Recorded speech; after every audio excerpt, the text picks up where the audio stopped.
Welcome to the desk of the Crafty Nana. I haven't done any craft videos for quite some time because my husband is convinced that nobody watches them and it's a waste of his effort editing them. So even when I make them, they usually end up on the cutting room floor. But I'm going to try because a few of you have said, oh, you know, we'd like to know how you do that, or we'd like to know what you're doing, or, you know, all that kind of thing. So I thought I'd try. I would definitely try. So I brought you to my desk and I just thought I'd show you over the last month and a half, 2 months, what I've been up to at the desk of the Crafty Nana, in between doing all the other silly things that I do. And quite a few of them involve stuff that I've just picked up randomly at JJJ. It's art created from happy finds that you weren't expected, and you thought, oh, that's cool, what could I do with that? And then you buy it and you turn it into something. You're never quite sure what it's going to be. I'm just going to turn on a bit of extra light. So, for instance,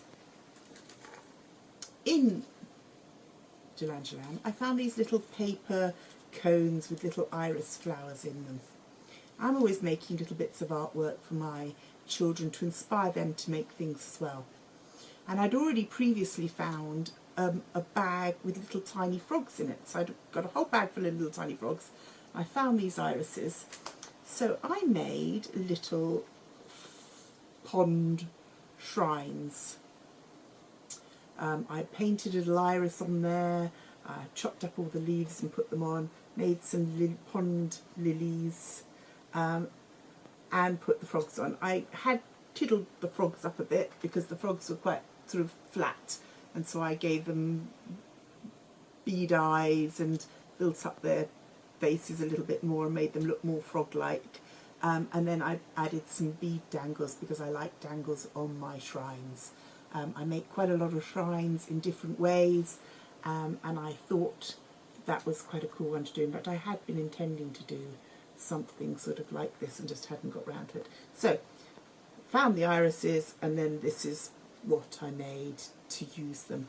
And I've got a few extra ones that I can do with the children, but I also worked out how to make the irises myself very, very easily with just some wire and some paper and a bit of paint, so that, you know, if we wanted to make it from scratch, we absolutely could. So, first happy accident. Now the next happy accident, I can show you now. I showed you this in one of my videos. Again, this was, I found this sort of mug made out of needle felting with a little mouse on it. And this was the handle of the mug, that's all that's left of it. I used everything. And I needle felted it into a frog. I'm quite keen on needle felting. I use it quite a lot with at the moment I've got like 4 students all doing little needle felting projects. But I had great fun doing this. I really enjoyed it. And he's cute, you know. He's like a little pet toad that's now hanging around, being Neville's toad Trevor. Did start off as a frog, but then when Sasha said, oh, it should be, my daughter said it should be a toad, not a frog. So it became all nice and lump and bumpy. So yes, that's another happy accident. Back to the shrines. This is another one I've been making. I haven't quite finished it yet. This is just using drinks cans over cardboard. And then me making dragonflies out of bits of copper and wire and beads and a bit of soldering. I do enjoy a bit of soldering as well. But you see, the kids see these and then they want to have a go, and I love teaching them things that they wouldn't get from other art teachers, because over here it's much more, you know, they all sit and do the same thing all the time in the classes here, so it's quite nice that I can come up with things that they've never tried. I also use the copper with the wings of my strange and crazy bugs that I make. This one I actually use a lovely piece of stone in there and jewelled him up a bit more. I think he's rather fantastic. And again, my marbled papers that I love to make. Now, talking of marbled papers, if you saw my videos from when I was away in Thailand, you know I did a lot of artwork, and this last few weeks I have been putting it all in frames. So I've been cutting out the bugs, putting them on hand marbled paper. Some of them I've marbled the frames, some of them I haven't. So this one's a butterfly. This one I didn't marble the frame because I just thought it looked rather nice as it was in the frame. I marbled the bugs. Again, this one's marbled and this one isn't. All depends on how nice the frame is to start with. That's those. So I also did a little portrait of a cat in a hammock, which I actually thought was rather cute. So he got put in a frame as well. Very sweet little ginger. Ginger cats have the best lives. There's just something about ginger cats. They seem to enjoy life to the full.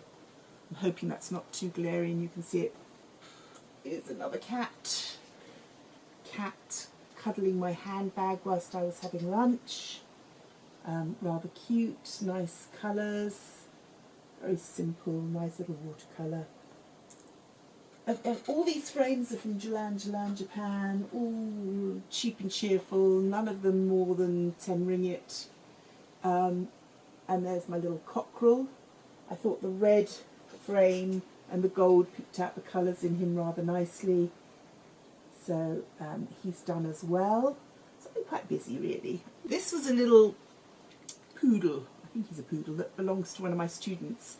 And to encourage her, I sat next to her, and whilst she drew, I drew too. So we both did little sketches of her puppy for her daddy's birthday.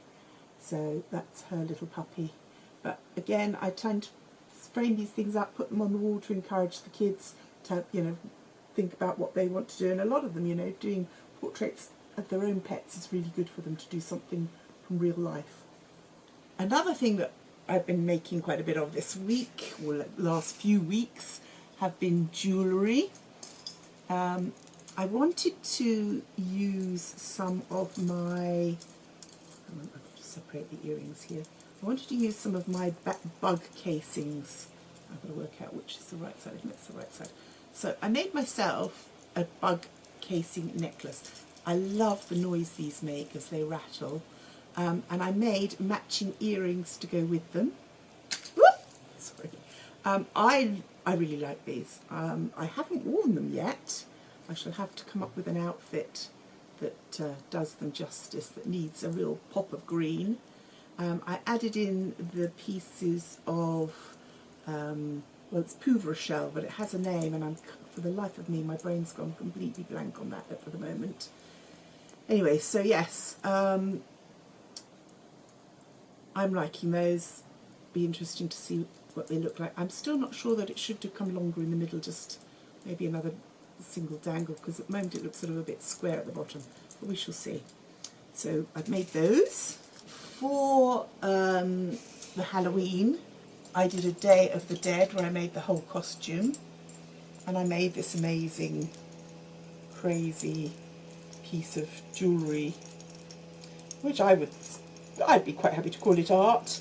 I used up lots of odd earrings, broken bits and pieces, things that, you know, I wasn't going to use for anything else. I did all the shrinky-dink plastic skulls and put those on, and I think they're quite fun. And you see, because I was doing the shrinky-dinks, quite a few of the students said, oh, I'd like to do that. So we had a little spurt of doing some shrinky-dinks. One young lady who did quite an interesting tribute necklace for Billie Eilish, and she made a little portrait of Billie Eilish, I can't pronounce it, Eilish, on her necklace that she made. So yes, I think that's quite a fantastic piece. Very heavy, mind you. You've got, you know, you need a bit of stamina to wear it. It weighs a ton, but it did the job. This one had one of the tie strings on it rather than a necklace, and I never used to wear it because I used to find the string, which is like a gold wrapped, gold wire wrapped string almost, really scratchy. But I had these and I didn't wear them, and I thought, well, if I could make a nice chain on it, then I would wear it. So I sat down, made it a chain, and now I think that I will be able to wear those as well. I think they're quite fun. I'm pretty good when I break things, and I do break things. The other day I was wearing these as an outfit, and when I was pushing them back I dropped it and the cords broke. I literally put it, I have a little pot that I keep on the side, and everything that breaks I put it in the pot, and I bring the pot downstairs, and then within a week I've mended it. So this has just been restrung. I just literally finished it today. I had my beautiful earrings that well, they were actually brooches that I made into earrings, and then one of them had just broken this week. So I've just mended that. But sometimes even it's just a bit of glue. It's if you get on with it and do it, don't leave it lying around. So I mended that. In my mended pile, what else have I got? Oh, I got round to fixing up that nice hairpin that I found at Jalan Japan. I replaced the stones that were missing. I touched up where the metal had got tarnished and worn. So now that's definitely wearable and ready to go. I found this at Jalan Japan, and again it was that sneaky thing where they put the cardboard over the fastening so you couldn't see that there wasn't one. So I put a fastening on this, and now this is perfectly wearable, and I rather like it. And I have got a little bit of turquoise that I can wear it with, although mine tends to be quite green turquoise, but still it will get used. Things like this, I'm regularly, if it loses a jewel, I'm regularly replacing them, because, you know, these glue that this was originally put together is now over 100 years old. You know, things will drop off. You have to be on top of it.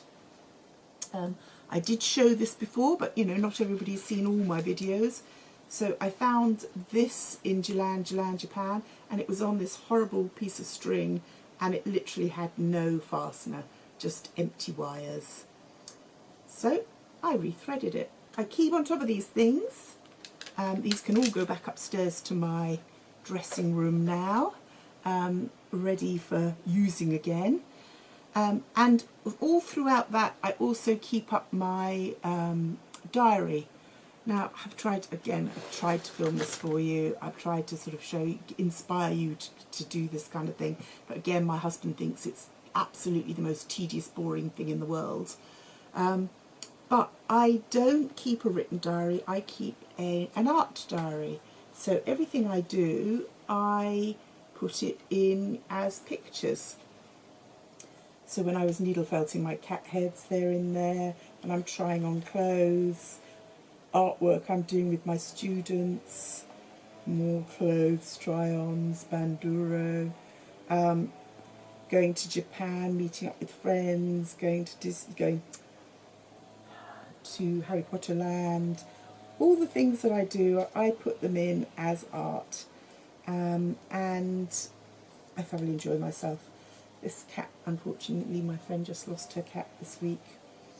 Very, very sad. My grandbabies, meeting up with them to play. My son's wedding in Korea, me and my hanbok.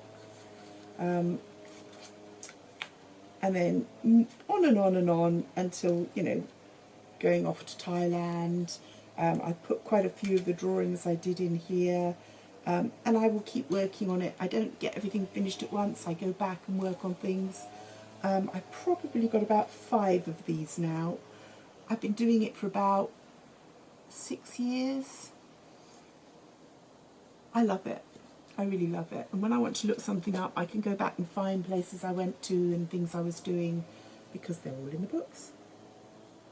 So yes, that is my desk for this month. I've got some little coloured bottles sitting here, which I'm going to move the camera to show you, which are probably going to get made into potion bottles before Halloween, to put out, and because my daughter does Harry Potter Christmases, and it sort of starts at Halloween and goes right through to Christmas. You can see my wall of my desk is a constant changing area. It's not the tidiest, but I do have fun making all the little bits that are in there.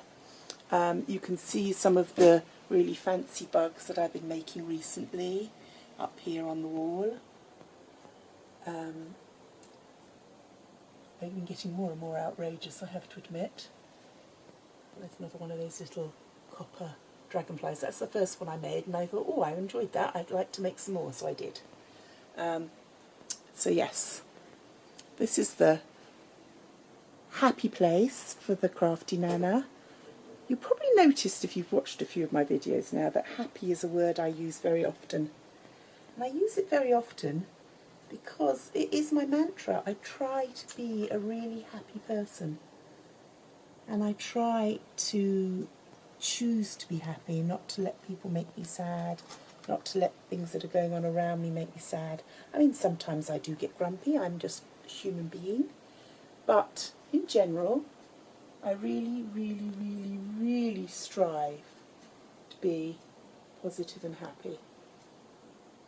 Some of my older artworks there, some of my grandmother's artworks from the turn of the century. A right old mixture. And on the other side of the room, we've just lost Professor McGonagall, but this is just to show you that in my house, she's still loved, she's still here. The nice little enamelled mouse I found in JJJ as well, which I have on the wall. Some more of my artworks here. Another little shrine. Some spooky bits. This room is just full of fun things. It's just full of fun stuff that I like being around, constantly fiddling with stuff, playing with it.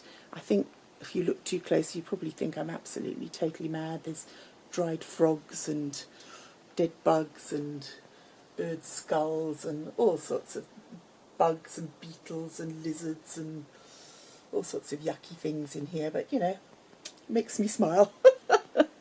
Anyway, little visit to my studio just to see what kind of things I've been up to. I will keep on making stuff. This is also where I actually do all my sewing as well. So, you know, I do a lot in here. And I hope to bring you more creative bits and pieces. I like showing you things that I've upcycled, things that I've repurposed, and I keep adding them into my videos when I can. I will keep being crafty for you. Thank you for being with me, and thank you if you've watched this, because my husband's convinced nobody will. Okay, so bye for now from the Crafty Nana. I'll see you on a Friday. Bye.